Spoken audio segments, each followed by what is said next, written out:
Alors, bonsoir, je suis très heureux d'être avec vous cet après-midi. Ça me fait énormément plaisir. Déjà, c'est très intéressant de faire une conférence par WhatsApp. Je me demande, je veux voir le produit final. J'espère que ça va être intéressant et qu'on pourra bien se parler. Et puis, l'autre truc, je n'ai jamais fait donc de conférence en français.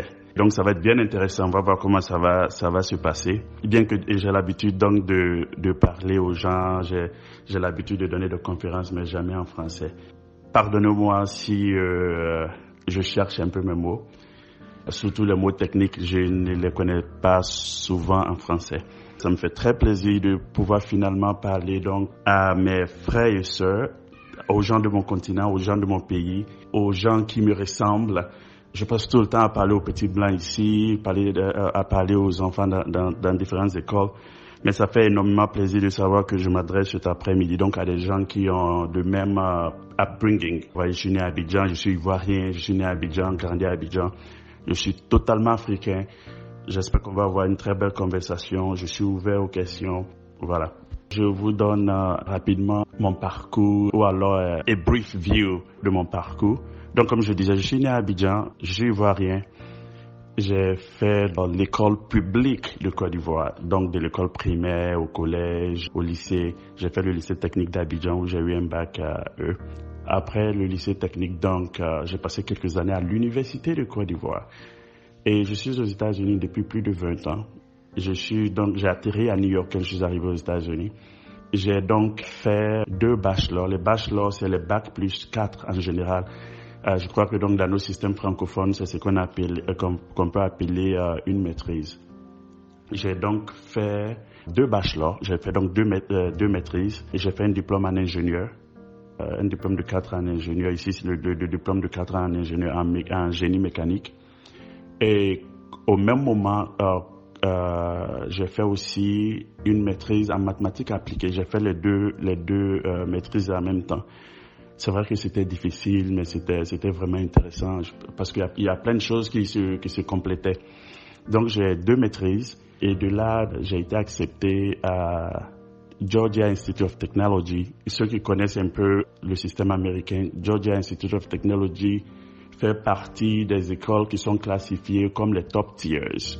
Ce qu'on appellerait donc dans nos systèmes francophones, c'est une école prestigieuse. Ça fait partie donc des 2-3 meilleures écoles d'ingénieurs aux États-Unis, donc des 2 ou 3 meilleures écoles d'ingénieurs dans le monde. Là-bas, j'ai fait donc un master's et puis j'ai fait un doctorat. Un doctorat donc en génie aérospatial. Mon master's aussi en génie spatial. Ma dissertation, donc, c'était sur les thèmes de Big Data, Analytics et puis Machine Learning. En un mot, c'est l'intelligence artificielle. Et puis, je suis rentré à la NASA et depuis, j'y suis. Pour moi, c'est un rêve d'y être. C'est vraiment bien. Je le dis souvent que travailler à la NASA, pour moi, c'est tellement intéressant. C'est au-delà de tout ce que j'ai respiré.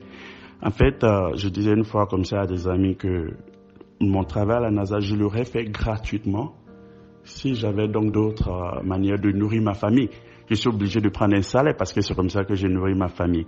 Mais le travail est passionnant, est tellement passionnant que je l'aurais fait gratuitement. Je disais, je suis Dr Ousmane Diallo.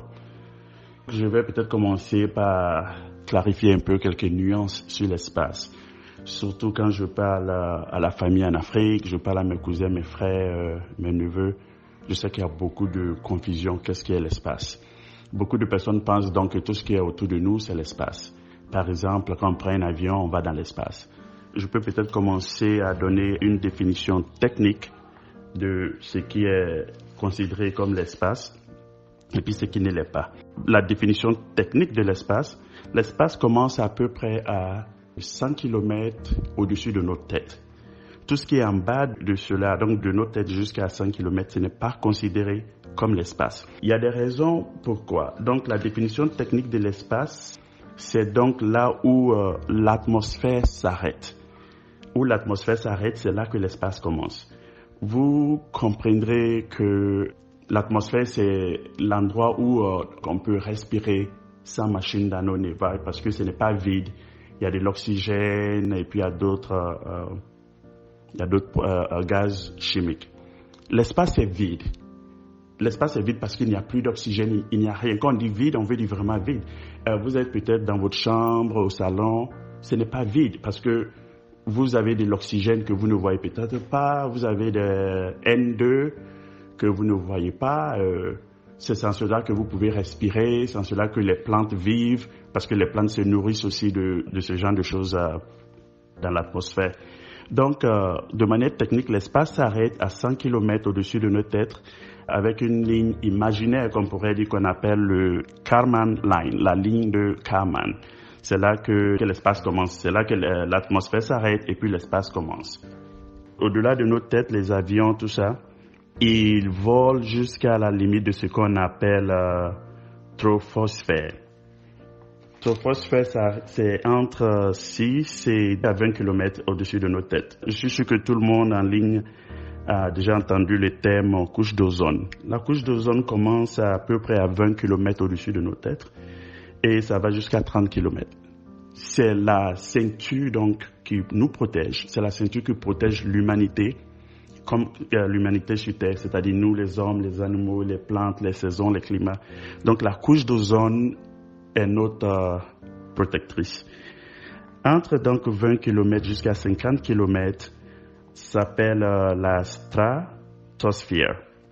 Donc c'est là, par exemple, que souvent vous avez les ballons pour étudier comment on appelle ça, les changements climatiques, les météos. Voilà, quand on est dans le météo le soir, donc les ballons sont en général dans cette zone. Au-delà de ça, donc entre 50 km et 85 km, on a ce qu'on appelle le mésosphère.